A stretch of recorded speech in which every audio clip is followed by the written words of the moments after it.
अस्सलाम वालेकुम फ्रेंड्स, मैं वही दबास से ਤੁਹਾਡੇ ਲਈ ਲੈ ਕੇ ਆਇਆ ਅੱਜ ਦੀ ਨਈ ਵੀਡੀਓ। ਉਮੀਦ ਦੋਸਤੋ ਤੁਸੀਂ ਸਾਰੇ ਠੀਕ ਹੋਵੋਗੇ।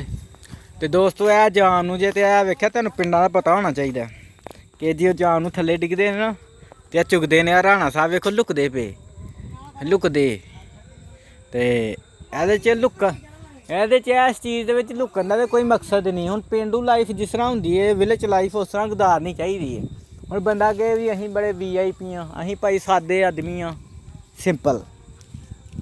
ਤੇ ਇਹ ਜਾਮ ਨੂੰ ਵੇਖੋ ਥੱਲੇ ਘਿਰੇ ਦੇ ਨੇ ਤੇ ਇਹ ਹੀ ਚੁੱਕ ਕੇ ਖਾਈਦੇ ਨੇ, ਉੱਤੇ ਹੀ ਚੜ੍ਹ ਕੇ ਖਾਈਦੇ। ਤੇ ਬਾਰਿਸ਼ ਨਹੀਂ ਨਾ ਐਤਕੀ ਪਈ ਤੇ ਉਹਦੀ ਵਜ੍ਹਾ ਨਾਲ ਜਿਹੜਾ ਨਾ ਜਾਮ ਨੂੰ ਆਇਆ ਨਾ ਨਿੱਕੇ ਨਿੱਕੇ ਨੇ ਮੋਟੇ ਨਹੀਂ ਹੋਏ ਹੈਗੇ, ਕਿਉਂਕਿ ਬਾਰਿਸ਼ ਨਹੀਂ ਹੋਈ।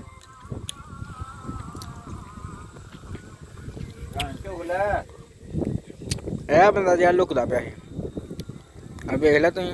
ਇਹਨੂੰ ਰਾਣਾ ਵਸੀਮ ਕਹਿੰਦੇ ਨੇ। ਤੇ